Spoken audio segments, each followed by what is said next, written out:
Assalamualaikum warahmatullahi wabarakatuh. Bismillahirrahmanirrahim. Alhamdulillahi rabbil alamin. Wassalatu wassalamu ala asyrafil anbiya'i wal mursalin wa ala alihi wa sahbihi ajma'in. Rabbi shrah li sadri wa yassir li amri wa hlul 'uqdatam min lisani yafqahu qawli. Subhanaka la ilma lana illa ma 'allamtana innaka antal alimul hakim wa la haula wa la quwata illa billahil aliyil azim. Amma ba'd. Tuan-tuan dan puan-puan yang dimuliakan Allah Subhanahu wa taala, alhamdulillah malam ini kita sambung lagi pengajian kitab hadis 40 hadis akhlak mulia. Hadis yang terakhir nak khatam dah ni insyaallah. Mudah-mudahan kitab-kitab yang kita mengaji, yang dah kita khatam, insyaallah menjadi saksi di hadapan Allah Ta'ala besok, bahawa kita, betapa kita ini cintakan ilmu. Amin ya rabbal alamin. Dah sampai mana yang keempat dia? Ya, keempat dia. Boleh. Keempat ke kelima? Yang kelima masuk kelima. Muka surat 90 kelima. Qala mu'allifu rahimahullah ta'ala wa nafa'ana bihi bi'ulumihi fi daraini amin. Kelima daripada 7 golongan yang mendapat janji dan jaminan Rasulullah sallallahu alaihi wasallam akan dipayungi rahmat, akan dipayungi, dinaungi di padang mahsyar besok, di saat tidak ada naungan melainkan hanya naungan Allah Ta'ala. Orang-orang yang termasuk dalam 7 golongan ini, dia mendapat layanan VIP, dia mendapat layanan istimewa daripada Allah Subhanahu wa Ta'ala.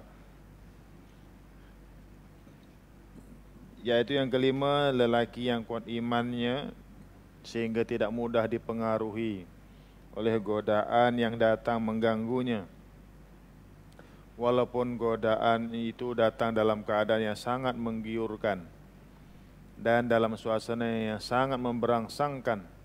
Lelaki itu tetap mempunyai pendirian yang jelas dan sentiasa berkata, saya takut akan Allah. Yang kelima ini biasanya yang digoda adalah orang laki-laki. Jadi termasuk orang laki-laki ini juga adalah orang perempuan yang digoda oleh laki-laki. Cuma disebut laki-laki ini banyak khitab ataupun khitab ini orang yang ditujukan dalam ayat-ayat, kebanyakannya ditujukan kepada orang laki-laki. Ya ayyuhalladzina amanu, itu dalam Quran pun orang-orang laki-laki yang beriman, tapi yang dimaksudkan itu itlaqul lafzi iradatul makna ataupun itlaqul juz'i iradatul kulli. Yang diitlakkan itu lafaznya itu laki-laki, ataupun yang diitlakkan lafaznya itu juzu iradatul kulli, yang dikehendaki itu seluruhnya. Yang disebut itu lelaki, orang-orang beriman lelaki, orang laki-laki yang beriman. Tapi yang dimaksudkan itu kulli, termasuklah lelaki itu perempuan. Jadi dalam teks hadis ini disebut laki-laki yang kuat imannya, yang tahan godaan, yang tidak menurut hawa nafsunya, melayani dan terpengaruh dengan godaan wanita, yang mendatangkan syahwatnya, dia tetap berkata aku takut Allah. Jadi maksudnya termasuk juga orang perempuan yang takutkan Allah bila digoda oleh orang laki-laki, laki hidung belang ya. Hidung belang ke apa istilahnya itu, dia tetap aku takutkan Allah. Itu dia akan dapat naungan aras. Di padang mahsyar besok dia akan mendapat layanan istimewa. Nah, cumanya laki-laki ini disebut kerana banyaknya laki-laki ini yang digoda oleh wanita, yang tergoda dengan wanita, dan kerana orang laki-laki ini adalah qawwamuna 'alan nisa. Dia punya kekuatan lebih daripada orang perempuan. Ya. Baik. Jadi kita zaman moden ini kadang-kadang diuji. Tak siapa-siapa dah WhatsApp kita. Ya. WhatsApp kita. Tak ada siapa-siapa. Yang cakap ni pun sendiri, tuan-tuan. Entah siapa-siapa, mula-mula datang tanya. Datang tu bukan datang jumpa kita, kadang-kadang mula-mula tanya pendapat, tanya hukum, hakam, dia. Lepas tu tanya, yelah sikit-sikit lah dia masuk. Lama-lama, ya. Tak kira waktu, malam pun dia WhatsApp, malam pun dia tanya. Nanti tanya itu, ya tanya itu sebagai, kata orang itu, alasan aja lah, asbab aja, wasilah untuk dia nak sampaikan maksud dia. Lama-lama nak tidur, okay, sweet dream. Wah, saya mula-mula tak faham apa tu sweet dream, tuan-tuan. Orang Jawa kok sweet dream, ya selamba je. Tunjukkan orang rumah. Orang rumah. Abang, kenapa dia ni bang? Kenapa sih? Kok sampai sweet dream? Ya entah apa sweet dream itu. Dia faham sikit bahasa Inggris ya. Kita rasa tak ada apa-apa. Rupa-rupanya kita pun tanyalah cikgu-cikgu bahasa Inggris. Bila kita rujuk rupa-rupanya, sensitif sweet dream tu. Ya. Sweet dream tu rupanya sensitif. Tak boleh. Jadi kita pun fikir, ini lain. Ini ada masuk lain. Ya. Jadi bila ada masuk lain, kita cepat-cepat. Tuan-tuan, khasnya orang laki-laki termasuk yang cakap meaning. Bila sudah ada tanda-tanda bunga tu nak mekar, ya, cepat-cepat. Sama ada kita ketok tel bunga itu ataupun kita tinggalkan. Kita lari. Itu. Ya, bahayanya kalau dah mekar, betul mekar, dan wangian bau bunga itu sudah menusuk ke dalam kalbu kita, ketika itu sukar kita, ya, susah kita dunia akhirat, amal ibadah kita sangat-sangat terganggu dan diganggu, dan ketika itu, ya, kita berperang dengan diri sendiri, yaitu nafsu kita, susah. Jadi jangan sampai begitu. Awal-awal lagi cantik dan nampak tanda-tanda itu jangan, ya. Memang seronok, iyalah seronoklah melayan, ya. Tapi kita kena ingat, ya, keseronokan yang melalaikan itu tidak menatijahkan kebaikan pun. Bahkan dia akan melalaikan hati kita, akan mengeringkan keberkatan hidup kita, umur kita, amal kita, ya. Hilang berkat umur kita, berkat amal kita, berkat usia kita. Sia-sia je, tuan-tuan. Ya. Nanti ibadat tak seronok, baca Quran tak lazat, zikir tak seronok, wirid tak seronok, solat berjemaah tak seronok. Apa tak seronok? Ya. Seronoknya sembahyang ni cuma nak ngelak rumah, WhatsAppan dekat masjid. Lepas sembahyang balas-balas WhatsApp. Senyum-senyum sendiri. Kat masjid atau kat surau? Ya. Kita sembahyang, kita nak hindarkan diri dari syaitan. Kita bawa syaitan sama sekali. Ini besok la ilaha illallah, ini jadi bukti besok dia akan bercakap besok di hadapan Allah Subhanahu wa taala. Ya, jangan main-main, ya. Dia akan mengurangkan rasa nikmat kita zikrullah, akan menghilangkan rasa lazat beribadat. Jadi kalau kita dah ibadat pun tak seronok, tak lazat, tak sedap, kita ni nak pergi mana? Kita ni nak jumpa siapa? Dan kita ni nak bawa apa? Itu. Ya. Kita nak jumpa Allah. Kita nak bawa amal ibadat. Tapi kok bawa amal ibadat ibarat amal ibadat yang kosong. Ya. Ini bukan kita nak tengok orang, tuan-tuan. Ini muhasabah kita. Ini kita mengaji ni untuk kita tengok diri kita dan betulkan diri kita, ya, muhasabah diri kita. Jangan sekali-kali kita tengok pula kait tu. Lepas sembahyang tengok, pakai tengok handphone tu. Itu Saksi baru dia cakap malam tadi tu. Jangan macam itu tuan-tuan. Kita tak tahu orang yang lepas sembahyang tu dia tengok handphone, mungkin tadi dia ada tenggekkan periuk nasi ke, periuk nasi, ataupun sekarang mana ada tenggekkan periuk nasi. Sekarang main cetet aja sekarang. Ya, apalah dapur, lupa nak tutup apa ke. Ya, jadi dia ada program ke apa, dia tengok, dia WhatsApp ke apa, ada perkara penting, itu terserahlah. Ya, tapi seboleh-bolehnya kalau boleh janganlah, jangan kita ketika wirid itu, kalau betul-betul tidak ada yang mendesak, ketika kita wirid lepas sembahyang, ketika kita istighfar, biar jangan disulami dengan urusan-urusan yang tetek bengek itu loh, kata orang Jawa.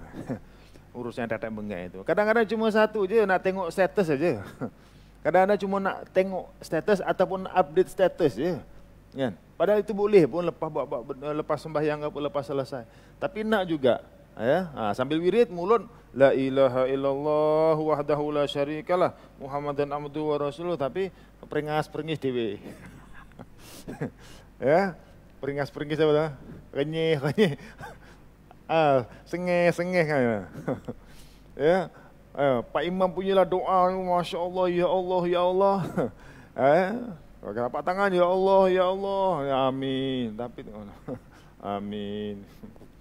Ya Allah, ya. Jadi ini antara kita tuan-tuan, kalau dah kita ditarik lazatnya amal ibadah, astagfirullahaladzim, la haula wala quwata illa billahil azim. Tak ada maknanya hidup kita tuan-tuan kalau Allah tarik lazat dan nikmatnya kita ibadah. Ya, tidak ada kerinduan kita terlepas satu kali baca Quran satu hari, tidak ada rasa kerinduan kita nak tak ada rasa kita nak satu hari itu tak zikir, tak wirid, rasa tak boleh. Tak ada rasa nak top up balik. Contoh lepas asar biasanya, contoh istighfarnya 100. Tak ada rasa malam oleh kerana sibuk urusan sehingga terlupa, tak ada rasa nak top up lah lepas maghrib ni nak cover balik. Lepas wirid selesai istighfar 100. Ya. Kalau dah tak ada rasa macam itu, ya, kita takut kita sedang dijauhi oleh rahmat Allah Ta'ala. Gitu, bila dijauhi rahmat Allah Ta'ala, sukarlah hidup kita tuan-tuan. Susah hidup kita ni kalau dijauhi oleh rahmat Allah Ta'ala. Sebab apa? Sebab hamba-hamba Allah Ta'ala ni dimasukkan syurga pun bukan dengan amalnya, dengan rahmat Allah Ta'ala. Betapa besarnya peranan rahmat Allah Subhanahu Wa Ta'ala sehingga masuk syurga pun dengan rahmat Allah Subhanahu Wa Ta'ala. Kalau kita tak ada rahmat Allah Ta'ala, jauh daripada rahmat Allah Ta'ala, susah. Oleh sebab itu sebelum ibarat kata mekarnya bunga, wangiannya menusuk hati, menusuk hidung, ya, kita cepat-cepat jauhi, cepat-cepat kita sama ada cantas tel atau kita beredar cepat, ya, dengan penuh hikmah. Itu hati-hatilah. Oleh sebab itu sama-samalah laki-laki dan perempuan, hati manusia jangan dimainkan. Ya, hati manusia itu jangan dimainkan. Lebih-lebih lagi orang yang lepas kehilangan. Jaga-jaga tuan-tuan. Lepas kehilangan, tak kira lah kehilangan suami atau kehilangan isteri. Jadi jangan main-main. Jadi itulah dia antara tipsnya. Kita kadang-kadang diuji begitu. Ini zaman moden ini, ya. Zaman canggih ini, dia kadang-kadang datang berbentuk messenger, berbentuk WhatsApp, ya. Mula-mula macam-macam media munasabah, tapi lama-lama tak munasabah. Tak munasabah tu nak dapat detect adalah iman kita dalam hati kita, kejernihan hati kita dalam hati kita yang dapat mengenal pasti. Jadi kalau dah dapat kenal pasti, ini lain ni, baik cepat-cepat kita berundur, ya, gitu, ya. Memang kadang-kadang sakit, ya, sakit, tetapi nikmatnya selepas itu. Jangan sakit dilayan, nanti sakitnya, musibahnya selepas itu. Ya, jadi itu dia. Moga-moga kita selamat, tak terpedaya dengan rayuan wanita ataupun wanita rayuan laki-laki. Yang wanita pula jangan mentang-mentang bawa kereta Mustang, ya,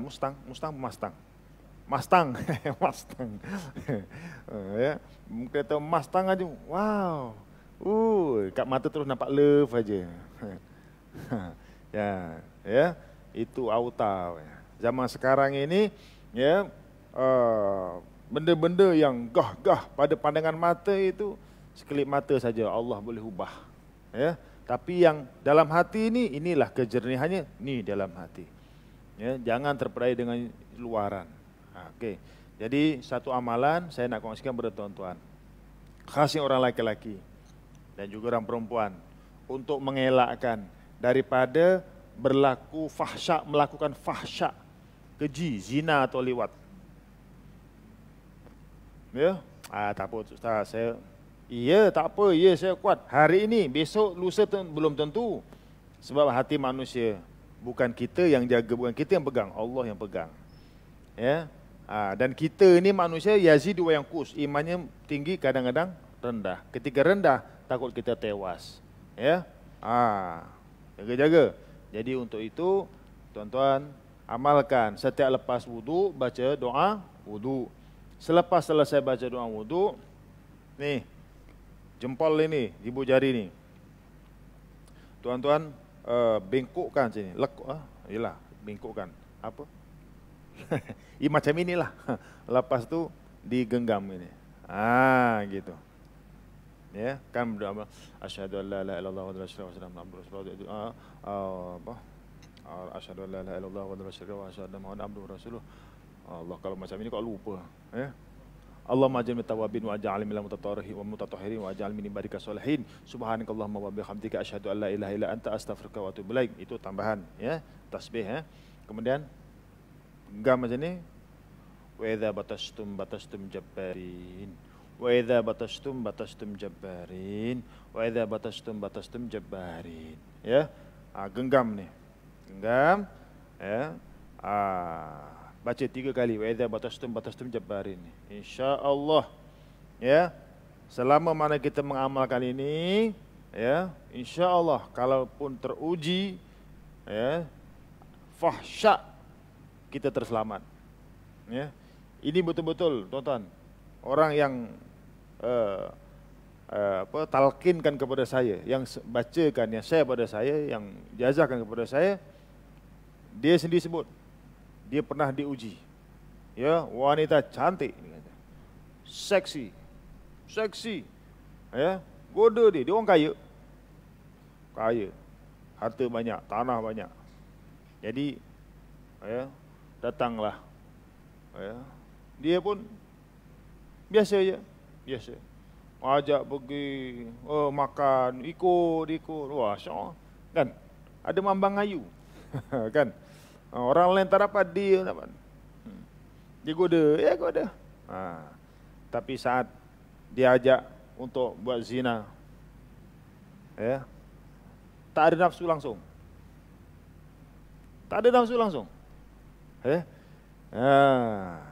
Digoda je dah. Dia kata, alhamdulillah, aku tak ada teringin langsung. Ya, tak ada rangsangan langsung. Jadi rasanya, ya, itu pengalaman yang dia kongsikan. Dia pernah diuji begitu. Kalau tak, wah, jangan. Kang Mas, Reneo, Kang Mas, Reneo terus, ya, ya, kayak kambing bandot, kayak apa? Ya, kambing bandot. Sebut Kang Mas aja terus cuair gitu loh, ya. Tapi ini amalkanlah, ya. Allah Ustaz, saya dah tua. Ini yang bagi orang tua kok, ya, orang tua. Jadi tujuannya itu mudah-mudahan selamat. Dan syarat satu lagi saya pesan, kalau udah amalkan ini jadi sebati, jangan sok ngeplai wong, ojo ngantemi wong, jangan suka tangani rengan, plang pleng, suka nampari orang. Jangan. Kecuali kalau terdesak, ini tuan-tuan, terdesak, ya, kita memang biasa ada penjenayah, nak ngantem kita dah ngelak, dah kepepet. Contoh kepepetnya apa? Dah tersepit, kat dinding, maju mundur tak boleh, Nak ke kanan ke kiri tak boleh. Ya wa idza batastum batasun jabarin, wa idza batastum batasun jabarin, wa idza batastum batasun jabarin. Kalau terdesak sekali aja lepaskan. Diel gitu. Dengan syarat kalau udah orang Jawa kepepet, terdesak itu kepepet itu maknanya udah kecepit, udah tak boleh ubah. Gitu. Nah, ini saya kongsikan, ya mudah-mudahan bermanfaat, ya. Nah, pasal yang ahli pengajian tak apa, kalau sembarangan sembrono yang kaki lepak-lepak itu jangan bagi. Nah, Kang dites, asik ngetes aja, tak boleh, ya. Nah, jadi tuan-tuan nih yang datang nih yang mengaji aja, insyaallah ini wajah-wajah soleh dan orang-orang yang dijaga hati Allah Subhanahu Wa Taala, insyaallah. Nah.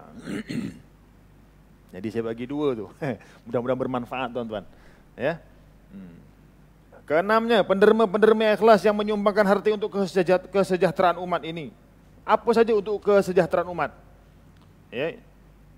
Masjid, surau, sekolah, pendidikan, kebajikan, kemasyarakatan, apa juga yang mendatangkan manfaat dan kebajikan umat disumbangkan kepadanya.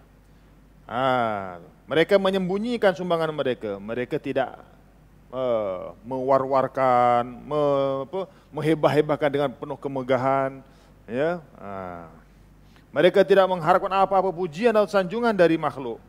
Ikhlas karena Allah Subhanahu Wa Taala. Dipuji ya dia, terima, dikeji, dicaci maki, dia pun redha. Mereka menderma semata-mata mencari pahala di sisi Allah Ta'ala. Mereka suka membela nasib orang-orang yang lemah. Mereka suka membantu golongan yang kurang bernasib baik. Tetapi mereka tidak mempunyai tujuan yang lain daripada mencari keridhaan Allah Subhanahu Wa Ta'ala. Ya. Ini kalau ikut arwah guru saya pesan buat senyap-senyap nih, buat amal sunat senyap-senyap ini, ya. Kalau nak lebihkan keikhlasan, nak didik kita ikhlas, kalau qiyam, ya, kita lazimkan qiyam sorang-sorang di rumah, ya, atau di mana saja kita buat sorang-sorang. Tidak secara berjamaah, kita buat sorang-sorang. Itu melatih kita kuat iman dan ikhlas. Begitu juga amalan sedekah, ya, orang tak tahu. Dalam akaun kita ada dah siapkan transaksi akaun kita kepada, ya, individu-individu yang fuqara ataupun institusi-institusi tertentu yang memang memerlukan sumbangan, yang mana ini semua adalah untuk kebajikan ummah. Hanya Allah saja yang tahu, ya. Dan mungkin pihak bank lah pengurusan, dia tahu mana dia transaksi, kan itu kan urusan bank uruskan, kan. Gitu. Jadi mana yang kita mampu lah, 10 ringgit ke sebulan, 5 ringgit ke mana yang kita mampu, kita masukkan, ya. Sehingga satu masa nanti kita tak perasan pun, dah macam biasa.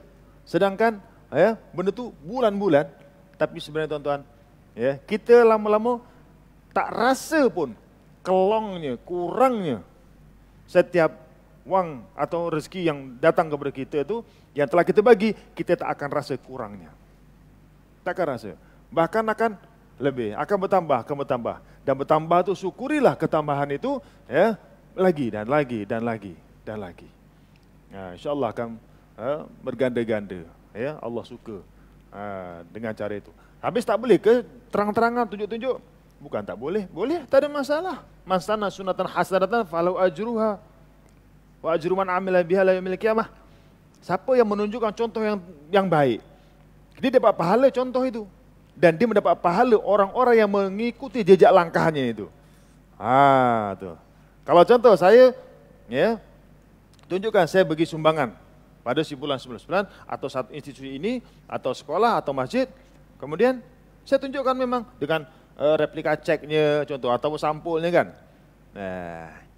Nak tunjuklah tu. Kita tak tunjuk, ya, cuma kita nak contohkan, ya, bukan nak menunjuk, contohkan. Dan contoh ini dengan harapan ada yang akan lepas ini akan menyusuli. Boleh bagi sumbangan lah. Aku pun nak bagi sumbangan lah. Jadi yang memulakan tadi itu dia dapat pahala, dan siapa yang menyusul selepas itu, pahala orang yang menyusul dia pun dapat. Dia pun dapat. Tengok kalau berapa ramai yang ikut, dapatlah dia. Kalau ikut multi level tu kan, Dia makin naik, makin naik, makin naik, makin naik, makin banyak orang kaya yang ikut, makin naiklah dia. Nah, tu pahala tu. Tak ada masalah, boleh. Yang penting niat, al-umuru bima qasidiha. Yang kita pula jangan ngono ke tunjuk-tunjuk riak lagu. Tak pasal-pasal dapat dosa kering. Ya. Tak ada masalah, itu dah tunjuk, tak ada masalah. Untuk tujuan yang baik. Yang tak bolehnya telok kilo. Tengok macam aku ni kaya, ada duit. Ni bukan aku tak boleh, bukan aku tak duit ni kaya ni, duit aku ni. Aku sedekah juga. Ini memang niat tunjuk. Ya. Setakat nak bagi hadiah anak kereta Mustang tu apa? Itu tunjuk, itu betul-betul nampak gaya cakap. Kan. Ini kerana Allah Taala, ya. Ya. Baik. Okey. Ya. Ketujuh, takwa dan ikhlas kepada Allah Subhanahu wa taala. Golongan yang banyak bermunajat kepada Allah Subhanahu wa taala, banyak berzikir, sama ada bersendirian atau ketika orang ramai. Ya. Mereka banyak bertaubat dan menangis di hadapan Allah. Apabila nama Allah disebut di lidah mereka, hati mereka merasa gentar, heba dan khusyuk, takut siksa Allah, harapkan redha-Nya ya Allah. Lalu mereka mengalirkan air mata sebagai luahan dari perasaan yang menyesak di dalam dada. Ini golongan yang ketujuh. Dia sangat khusyuk dalam beribadah. Sama ada dia sendirian ataupun ketika orang ramai. Kalau ketika ramai-ramai wiritan, mantuk-mantuk. Sendiri pun kalau pun mantuk-mantuk. Itu mantuk-mantuk tu angguk-angguk. Ya, tapi jangan terus tengok orang yang angguk-angguk tu. Itu yang Ustaz Azin sebut tu. Jangan gitu tuan-tuan. Ini contoh. Contoh. Ya. Kalau anda kata ketika ramai, kita zikir ni penuh, ya, tasbih itu 100 tu habis. Kalau sendirian pun lebih daripada itu, ya, lebih daripada itu. Jadi kalau anda kata masa ramai, zikirnya pun fasih jaga, zikirnya pun teratur tertib. La ilaha illallah, la ilaha illallah. Masa sendiri pun yang begitu juga, ya. Jadi orang yang menghayati zikirnya, sebutannya kepada Allah Subhanahu wa taala, amal ibadahnya kepada Allah Subhanahu wa taala, dan merasa takut, ya, ketika sendirian tu, ya, takutkan azab Allah, takutkan murka Allah Subhanahu wa taala, gerun kepada Allah, takut jauh rahmat daripada Allah taala, menitis air mata, ya, mengenangkan dosa-dosa silam, menitis air mata, ya. Maka ketika itulah di antara golongan yang mendapat naungan Allah Subhanahu wa taala. Ini kalau nitis mata, ingat utang. Ingat utang, menitis air mata. Itu sedih sendiri, tuan-tuan. Ini yang menitis air mata ni sebab mengenangkan kekuasaan Allah Subhanahu wa taala. Ya. Kita jangan sampai kita tidak pernah langsung merasa lazat ketika zikir atau wirid atau baca Quran saat sendirian. Kalau ramai-ramai itu barokahnya orang ramai, menyuntik semangat dalam dada kita, dalam hati kita. Ya. Tapi kita kena bantu diri kita sendiri ketika sendirian di rumah, kita kena janakan juga kekuatan yang ada dalam diri kita. Kita kena aktifkan juga hati kita itu dengan zikir. Jangan kita zikirnya di surau, di masjid, di surau, balik rumah dangdutan, rock kapaan, ya, pop yeyehan. Ya tak sesuai, tak masuk lah, tak membantu lah. Pun begitu itu lebih baik daripada orang yang langsung tak wiritan. Ya. Bukan bermakna itu ahli neraka, tidak tuan-tuan. Ya, saya tidak bermaksudkan begitu. Kadang-kadang orang yang zahirnya itu nampak tidak meyakinkan, tapi hakikat di sisi Allah Subhanahu wa taala, Allah Maha mengetahui, di husnul khotimah nanti. Jadi kita jangan menghukum Ya, jamu hukum. Cuma ini kita cermin diri sendiri. Tu kita cermin diri kita sendiri. Kalau kita di masjid ini kita boleh khusyuk, ya, kita boleh tawaduk, lazat, seronok, ya. Kita usahakan juga. Kita di rumah sendirian, ya, macam mana kita baca Quran, ya, kita lepas solat sunat, ya, tak kiralah Tuhan ke tahajud ke apa, kita zikir. Ada tak rasa lazat itu? Kalau belum ada rasa seronok, rasa lazat, wujudkan sampai dia ada rasa seronok. Kalau ada rasa seronok, ya Allah, aku pernah ada merasa seronok ketika aku sujud kepadamu, ya Allah. Mudah-mudahan keseronokan aku waktu itu, sepanjang-panjang hidup aku dapat sekali di Allah. Mudah-mudahan itu dapatlah menjadi penghalang daripada sambaran api neraka. Cukuplah. Ya, kalau dapat hari-hari, dapat setiap malam, dapat setiap hari, setiap masa, setiap kali dia beramal, wah itu luar biasa, tuan-tuan. Ya, gitu. Nah, kalau unsur yang 7 ini wujud dalam masyarakat, maka masyarakat itulah yang dinamakan masyarakat madani yang sebenar, yang maju fizikal dan spiritualnya, ya, yang terbimbing dan terpimpin zahir dan batinnya. Ya. Masyarakat yang bertakwa kepada Allah, masyarakat yang berakhlak mulia, masyarakat yang hidup dengan nilai Rabbani, ya, nilai ketuhanan, yang merasakan diri itu hamba dan merasakan Allah itu Tuhan, mengurus, mentadbir seluruh alam, dan dia ini antara makhluk yang di bawah kekuasaan Allah Ta'ala. Masyarakat yang selalu mendapat redha dan maghfirah, keampunan daripada Allah Subhanahu wa Ta'ala. Jadi 7 golongan ini kita tengok diri kita ni, ada tak yang nyangkut? Ada tak yang nyangkut? Ya, yang termasuk dalam golongan ni ada tak?